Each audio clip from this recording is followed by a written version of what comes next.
Welcome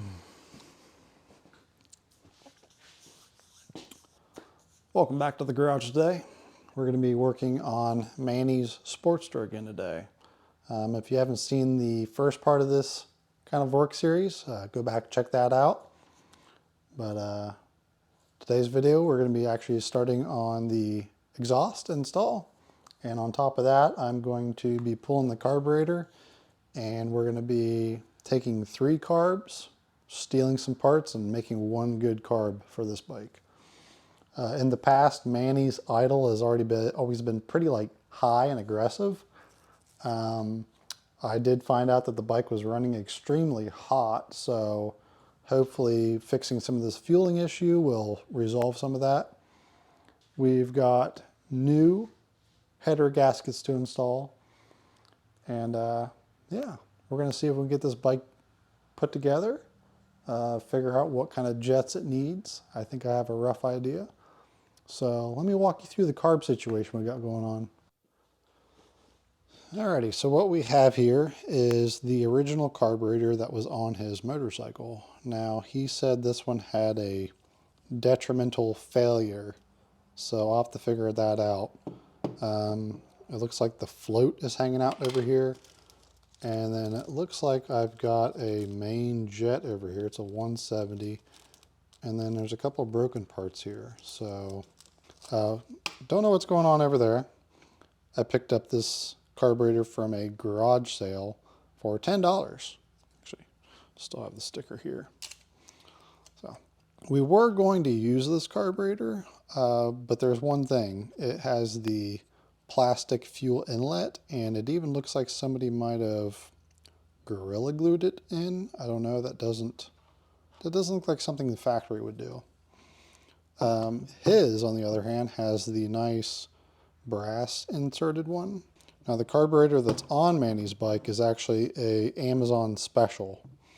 So today we're going to try to fix this up and try to make a good carb out of all these. I am also curious. I want to take apart the Amazon carb. Just out of curiosity, I want to see what jets he was running, what kind of adjustments he had on that, and figure out if we can figure out why that bike was running so rough. Oh, and also he picked up a full carb rebuild kit for me. These are a lot of various parts he brought me with some spare jets and all, so I'll replace what I need to replace, and yeah. Let's get the other carb off.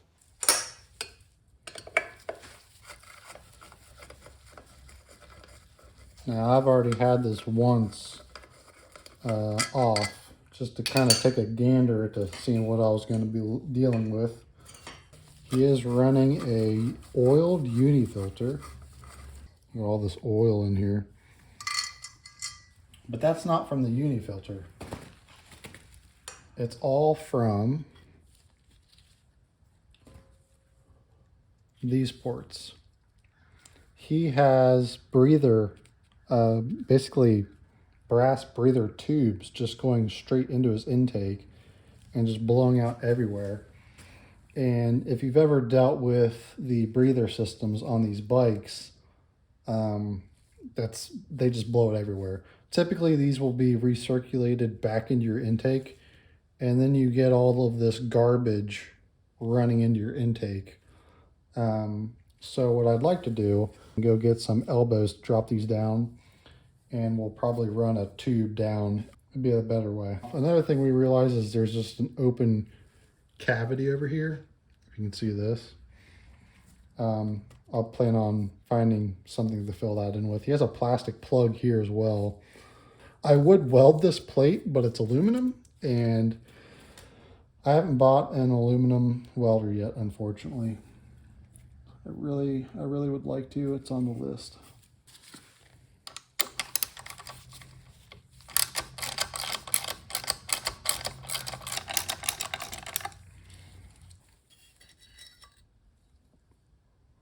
Some of these go to nothing. This one down here and this one just backs into the plate. They go nowhere.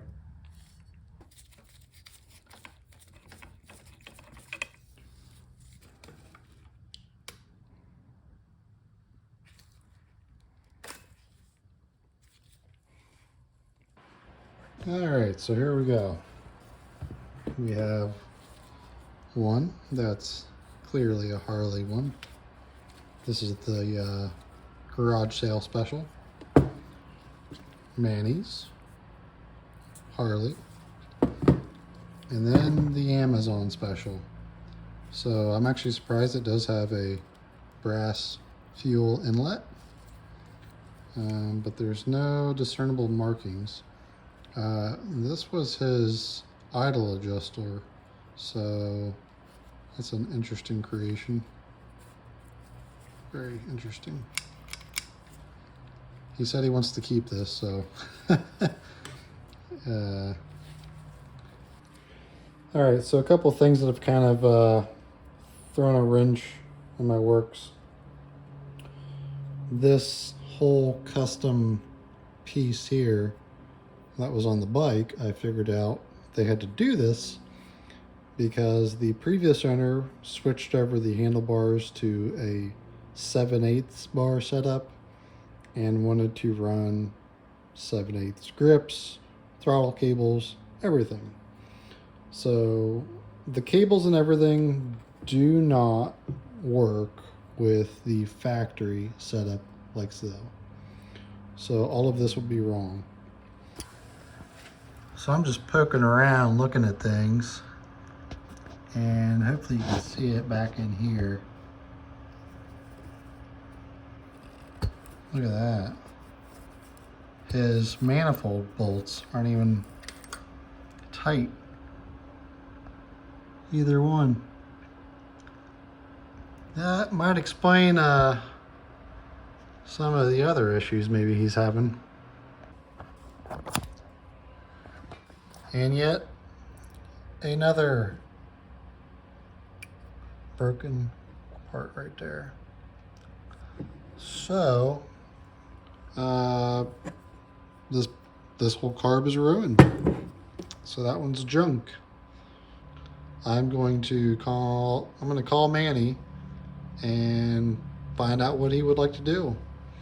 Because now that we know we had leaking gaskets on the manifold over there and bolts weren't even tightened, plus some of the other issues we found, I can pull the bowl on this, check what jets it are, and we might end up just running this one still.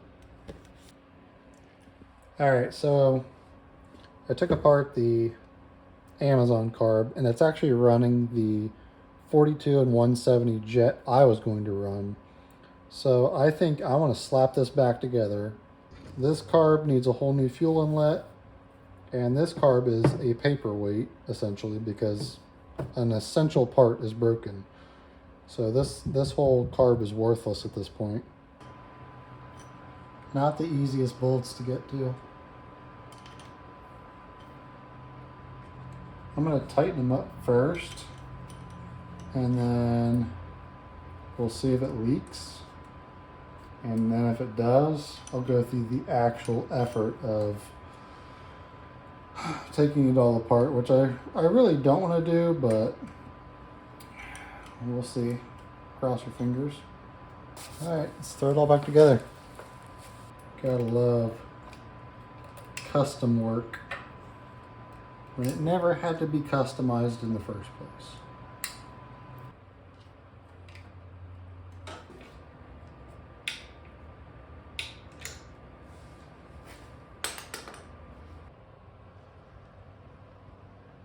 Not too shabby. I might have marked it up a little bit here and there, but this is why I typically don't like to do painted exhausts like this. It's hard to keep them clean, but it's definitely an improvement over what it was.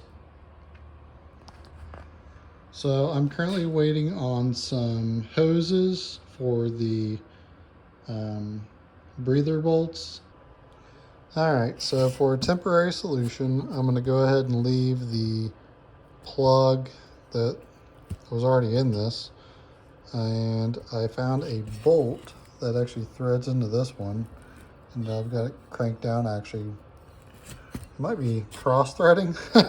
So yeah, These two are threaded, these two are not.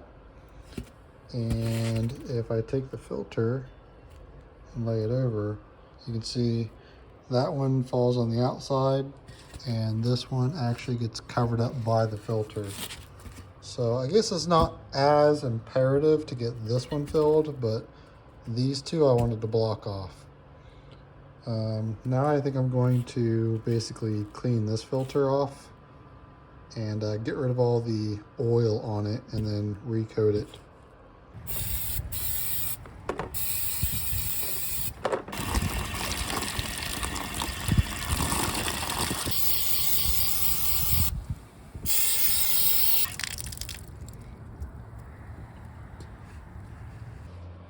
Alrighty, well, that seems to be a lot cleaner. So I'll let this dry for probably the rest of today, and I'll pick this back up tomorrow.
Yep, his intake seals are gone.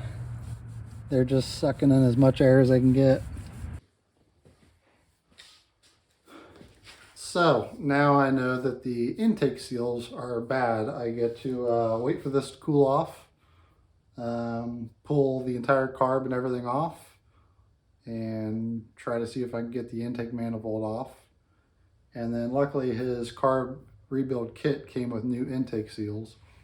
So we'll switch these out. Might not be today. This might take a while to cool off until I can touch it. I had it running out there a good while and had to do a little bit of testing to basically deem that it was those seals. So this explains why for so long, once he got the bike warmed up, it would just idle so high because it was just breathing as much as it wanted. So yeah, that's what we'll be starting on next.